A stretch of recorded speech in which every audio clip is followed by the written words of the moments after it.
Expedition Geforce at Holiday Park is currently my favorite coaster as of editing this video. I got the chance to ride it 16 times last August and I was super lucky with timing my visit, because I feel like Expedition Geforce ran at its best while I was there. I got to ride it in every possible position, aka the front, middle and back rows.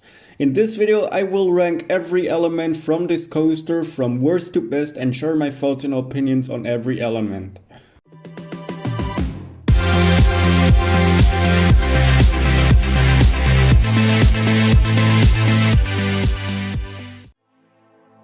Before I start, I have to mention that this is just a ranking video and not a review. My experience of every element can be completely different than yours, so just keep that in mind. Comment your ranking in the comment section down below, because I'm curious how you will rank it. Now, none of the elements I am about to rank are bad by any means. These elements just cannot compete with all the other good elements found on the ride.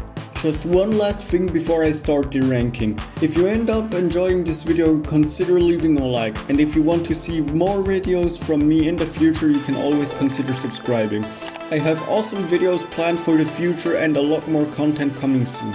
You should also totally go follow me on Instagram for updates on future videos and stories of my upcoming theme park trips this August.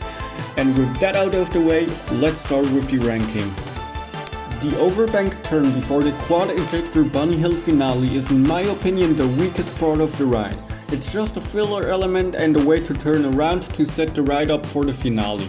It doesn't have any notable forces, but it does what it's supposed to do. The turn into the straight track doesn't really do much either. It just has some good forces going into it, but twisting out of it does basically nothing. The straight slope down track also doesn't really do much, since, you guessed it, it's straight track. This also just feels like a filler section where not much thought went into. Just like the third overbank, this one doesn't really do much either. It's another example of being a way to turn around the ride. It has some good forces in the valleys, but anything except that isn't really that special. This element sets you up for an element ranked higher on this list. Unlike the elements that are ranked lower than this, however, this turn actually does something and has some decent forces, but it still isn't that special since it's just a bank turn. But because it actually does something, it's ranked at number 7. The first overbank is just like all the other ones, a way to turn around the ride. However, this one is taken with a lot of speed.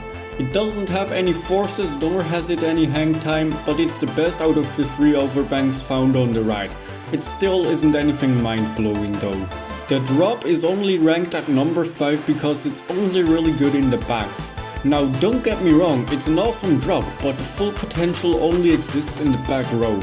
But since I base this ranking of all rows in general, this drop isn't quite up there with all the other elements. Which is weird because it's the tallest point of the ride. Get it? Up there cause it's the tallest point of the ride. Alright, I apologize for this bad joke, let's just move on to number 4.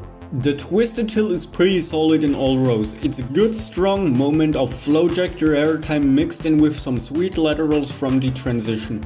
I enjoyed this moment much more than I expected before riding it. To get the full potential of this element, however, I recommend getting the front or the back row just to get this extra speed that makes the element just slightly stronger and better. Before I move on to the top 3, I just have to mention that my ranking is probably not what you expect and a little controversial. This is my opinion and this is not the objective ride ranking, so just keep that in mind, alright? Okay, let's move on. Yes, you saw that right. The hill that almost everyone considers the best airtime moment of the entire ride is at number 3 for me. People claim this to be one of the strongest and most sustained airtime moments in the world, and I can see why. On a few of my rides the airtime was so strong it was literally painful. I don't know if that was just me though. Regardless, the airtime you get is insane and it's definitely a memorable airtime moment. Equally as insane is the airtime on the second ejector hill. In my rides, I felt like this airtime was even stronger than the first hill. It isn't quite as long though. But in my opinion, this hill is seriously better than the first one and super underrated. Additionally to the airtime, there is also a decent head chopper effect with the straight track that comes later during the ride. It makes this hill so much better. So now we reach the number 1 spot of this ranking, and probably most of you guessed it already. There's a saying in German that says "Das Beste kommt zum Schluss", which roughly translates to "the best comes at the end", and Expedition Geforce is the perfect example. The quad ejector bunny hill finale is in my opinion one of the best endings any coaster could have. 4 short, super strong but sustained ejector moments that try to kill your thighs one more time before the end. I love this finale because the airtime is seriously just so insane, and it shocked me on my first ride because I did not expect it to be this strong. Additionally, after the first bunny hill there is an insane head chopper moment and probably one of the best executed head chopper effects on any coaster.